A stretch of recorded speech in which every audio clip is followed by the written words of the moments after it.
ሰላም ጤና ይስጥልን ውድ የቻናሌ ተከታታዮች የዕለተ ኅዳር 20 2018 ዓመተ ምህረት ዕለታዊ መረጃዎችን በማስመልከት ለእናንተ ይዤላችሁ መጥቻለሁ። ሰሞኑን እንግዲህ እጁ የተቆረጠው ግለሰብ ማንነት ታውቋል።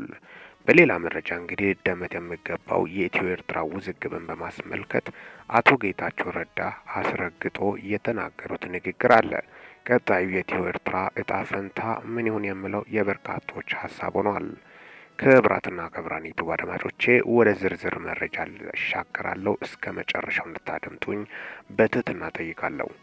በቅድሚያ እንግዲህ ሰሞኑን በማህበራዊ ሚዲያ ኢትዮጵያ ላይ ጭካኔን በሚያሳይ ሁኔታ የሰው ልጅ እንዲህ ይጨክናል፣ የሰው ልጅ ላይ እንዲህ አይነት ነገር ይደረጋል ወይ እስከ ማለት ድረስ በርካቶችን ያናጋ ከወደ ቴሌግራም የተለጠፈው ምስል ቪዲዮ በርካቶችን እንዳሳዘነና እንዳስደነገጠ የአደባባይ መረጃዎች ናቸው።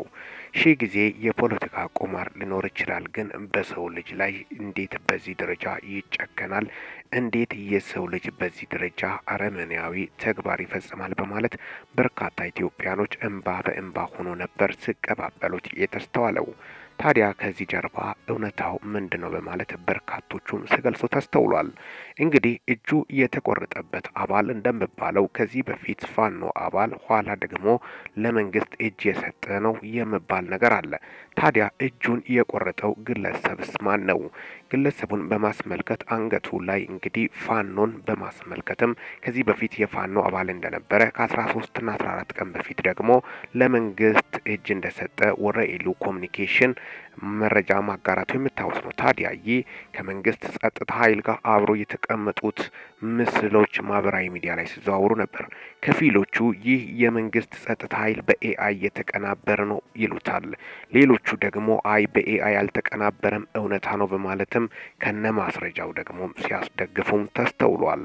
ታዲያ በዚህ ጉዳይ ዙሪያ እጅግ አሳዛኝና ልብ ሰባሪ ክስተት የሆነው ይህ ሰው እንግዲህ እጅ ቆራጩ ከ13 እና 14 ቀን በፊት ደግሞ ለመንግስት ጸጥታ ኃይሎች እጅ ሰጥቷል። እንደምታውቀው ፖለቲካ ቁማር ነው፣ በጣም ከባድ ቁማር። ሰውየው እንግዲህ ግለሰቡ በቁጥጥር ስር ውሏል ቢባልም ታዝዤ ነው ያለው። እንግዲህ ማን እንዳዘዘው ማንነቱን በጣም በሚያሳዝን ሁኔታ በርካቶቹ ሀሳባቸውን ሲገልጹም ተስተውሏል። ታዲያስ በዚህ ዙሪያ እንግዲህ ፖለቲካ ቁማር እንደሆነ የድሃ ልጅ ስር እያለቀ እንደ ቅጠል እየረገፈ እንደሆነና በርካቶቹ ሊረዱ እንደሚገቡ ጭምርም ነው። ማንም ቆረጠ ማንም ዞሮ ዞሮ ይህ እንግዲህ ወንድሙ ኢትዮጵያዊ ነው። መንግስትም ይሁን ፋኖም ይሁን እጅግ ልብ ሰባሪ ክስተትም ነው። ፋኖ እያለ ያለው ስሜን ለማጥፋት የሄዱበት ርቀት እንጂ ሰውየው እጅ ከሰጠና ከመንግስት ጋር መስራት ከጀመረ ሰነባብተዋል በማለትም ነው ፋኖ መግለጫ የሰጠው። ይህ እጅ የተቆረጠው ግለሰብ ከዚህ በፊት ፋኖ አባል የነበረ ኋላም ደግሞ የሰላም ጥሪን ተቀላቅሏል ከተባሉ ሰዎች መካከል እንደነበረም ነው። ይህ ምስኪን ሰው ምስሉ ላይ የምትመለከቱት እጁ የተቆረጠው ታሪክ ይቅር የማይለው ጠባሳ በጣም በሚያሳዝን ሁኔታ በኢትዮጵያ ታሪክ ታይቶም ተደምጦም በማይታወቅ ሁኔታ ከባድ ስህተት እንደተሰራና ደግሞም ይህ ሰው የተያዘው እጁ ይቆረጥ በማለት በርካቶቹ ሀሳብ ቢያነሱም እንግዲህ እጁ ከተቆረጠ ያው ከቆራጩ በምን እንተናነሳለን? ስለዚህ በእስር በሆነ ቅጣት መቀጣት አለበት በማለትም ሀሳባቸውን ሲያጋሩን ተስተውሏል። እንግዲህ ልብ ሰባሪና እጅግ አሳዛኝ በገዛ ወንድሙ ላይ ሰው እንዴት እንደዚህ ይጨክናል በማለትም በርካቶቹም ሀሳባቸውን ሲያጋሩን ተስተውሏል። ማህበራዊ ሚዲያ ላይ ማምጣቱስ ምን አግብታው በማለትም ነው። ይህ ሰው እንደምታወቀው እጅ ሰጥቶ ወደ ሰላማዊ መንገድ መጥቶ ታዲያ ከተቀላቀለ በኋላ እንዴት እስከ አፍንጫው ታጥቆ በዚህ መልኩ ወስዶ የሰውን ልጅ እጅ ሊቆርጥ ቻለ? የፋኖን ባንዲራ አንገቱ ላይ አድርጎ በማለት ነው በርካቶቹም እየገለጹ ያሉት። ለዚህም ነው በርካቶቹ የመንግስት ጸጥታ ኃይሎች እጃቸው አለበት ፋኖን ስም ለማጥፋት የሄዱበት ርቀት ነው በማለት በርካቶቹ ሀሳባቸውን ተቃውሟቸውን ሲያንሱም ተስተውሏል። አይ ሰው በጣም ብልጥ ነው፣ ፋኖ ደጋፊ ነው በማለትም ነው ፋኖ ነው አይ ግልጽ ነው የፋኖ ባንዲራ አንገቱ ላይ አድርጓል፣ ስለዚህ ፖለቲካ አልተሰራም በማለትም በከፍተኛ ሁኔታ ተቃውሟቸውን ሲያሰሙ ተስተውሏል።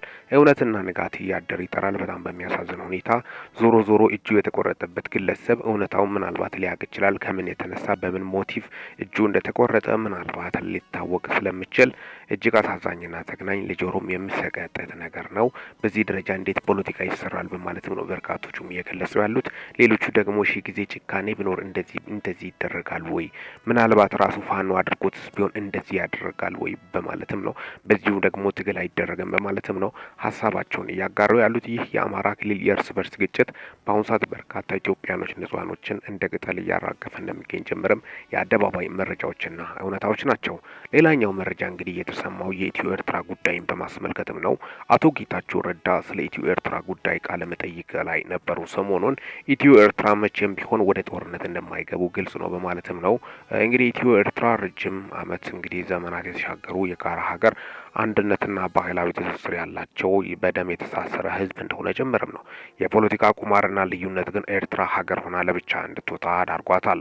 ከዛም የተነሳ ኢትዮጵያ ግን ወደብ አልባ ሆናለች። ይህ ደግሞ የቀድሞ ኢትዮጵያ ጠቅላይ ሚኒስትር የነበሩት ነፍስ ይማር መለስ ዜናዊ እሳቸው እንግዲህ ህዝቡን ምክር ቤቱን ፓርላማ ላይ ሳይጸድቅ አሳልፎ ሰጥቶታል በማለትም በዋናነት እሳቸውን ተወቃሽ ሲያደርጉም ተስተውሏል። ታዲያም ከዚህም የተነሳ የእሳቸውን አካሄድ ልክ አይደለም በማለትም አሁን ደግሞ ጠቅላይ ሚኒስትር ዶክተር አብይ አህመድ የባህር በር ያስፈልገናል፣ እኛ 110 ሚሊዮን ደርሰናል፣ ኤርትራ ደግሞ 3.5 ሚሊዮን የማይሞላ ነው፣ 110 ሚሊዮን እየተራበ ሌሎች መኖር አይችሉም በማለት ጠቅላይ ሚኒስትር ዶክተር አብይ አህመድ ፓርላማ ላይ ማንሳታቸው በጣም በርካቶችን ያነጋገረ ጉዳይ ሆኗል። ከዛም አልፎ እንግዲህ ኤርትራ እንደምታወቀው በህወሓት ጋር ግንኙነት በመፍጠር ጽምዶ የሚል ጦር መመስረቷ የምታወስ ነው። ታዲያ ከዚህ ዙሪያ እንግዲህ ጽምዶ የሚባል ጦር በዋናነት መስረታው በምን አኳያ ነው በማለትም ነው በርካቶቹም ሀሳባቸውን ሲገልጹም የተስተዋሉት። ታዲያ ጽምዶ የሚል ጦር እንግዲህ ኢትዮጵያን ለመውጋት የተዘጋጀ ኃይል ነው ብሎም አቶ ጌታቸው ረዳ እንግዲህ ከህወሓት ጋር ልዩነት መፍጠራቸው የምታወስም ነው። ታዲያ ሰሞኑን ወደ ኢትዮ ኤርትራ ድንበር አካባቢ በተለይ በአፋር ቡሬን ጉብኝት በሚያደርጉበት ሰዓት ላይ በሁለቱም በኩል መንገድ እየተሰራ ነው። ስለዚህ ከዓለም ታዋቂ ጋዜጠኛ ጋር ክርክር ባደረጉበት ቆይታ ላይ ምንም ጦርነት አይነት አይኖርም፣ በሰላማዊ መንገድ ምናልባት ነገሮችን የመፍታት እድላቸው ሰፊ ነው በማለትም አቶ ጌታቸው ረዳ ሀሳባቸውን እያጋሩ እንደሚገኙ ጭምርም የአደባባይ መረጃዎችና እውነታዎች ናቸው ማለትም ነው። በዚሁ እንግዲህ በኢትዮ ኤርትራ ጉዳይ ዙሪያ የወጡት መረጃዎችን በማስመልከት ነው ዕለታዊ መረጃዎችን በማስመልከት አቶ ጌታቸው ረዳ ያሉትን በማስመልከት ወደ ጦርነት አይገቡም ብሎም ምናልባት ነገሮቹ ገፍቶ ከመጡ ከባድ እንደሚሆኑም በርካቶች ደግሞ ስጋታቸውን እየገለጹ እንደሚገኙ ጭምር ማጠቃለያን በማስመልከትም ዕለታዊ መረጃዎች ሊደመጡ የሚገቡ መረጃዎችን በማስመልከትም ነው ለእናንተ ይዤላችሁ የመጣሁት። የኢትዮ ኤርትራ ዕጣ ፈንታ ቀጣይ ምን ይሆናል የሚለው በርካቶቹ ምናልባት በጦርነት ነው እንደ ወደብ የሚወሰደው በማለትም ስጋታቸውን እየገለጹ እንደሚገኙ ጭምር ነው። ምስራቅ አፍሪካ ደግሞ ከምን ጊዜውም በላይ ጦርነት የማያስፈልግበት ሰዓት አሁን እንደሆነ ጭምር፣ ምክንያቱም የጦርነት ቀጠና ከሆነች ሰነባብታለች። አሁን ደግሞ ጭራሽ ከባድ የኢኮኖሚ ኪሳራና ቀውስ ይዞ ሊመጣ ስለሚችል ጥንቃቄ ስለሚያስፈልግ ጦርነት አያስፈልግም በማለት በርካታ ቁጥር ያላቸው እንግዲህ ፖለቲካ ተንታኞች ሀሳባቸውን እየገለጹ እንደሚገኙ ጭምርም ነው። አይደለም ለኢትዮጵያ ኢኮኖሚ ክራይስ አጠቃላይ ለምስራቅ አፍሪካም ከፍተኛ እንደሆን ምንም ጥርጥር የለውም በማለትም ነው። ከዚህ በፊት እንግዲህ የሩሲያና የዩክሬን ጦርነት ምን ያህል ኢኮኖሚ ቀውስ ኢትዮጵያ ላይ ይዞ እንደመጣ በርካቶችም ሀሳባቸውን እየገለጹ እንደሚገኙ ጭምርም ያን በማስመልከትም ነው ለእናንተ ይዤላችሁ የመጣሁት ዕለታዊ መረጃዎችን በማስመልከትም ነው። ይህንን ቻናል ሰብስክራይብ በማድረግ ወቅታዊና ታማኝ እንዲሁም ሚዛናዊ መረጃ ያገኙ። ለሰዓታት ያሉኝ መረጃዎችን ይመስላሉ። በወቅታዊና አጭር መረጃ እስከምንገናኝ ድረስ በያላችሁበት ዓለም ክፍል ሰላም ያቆያችሁ።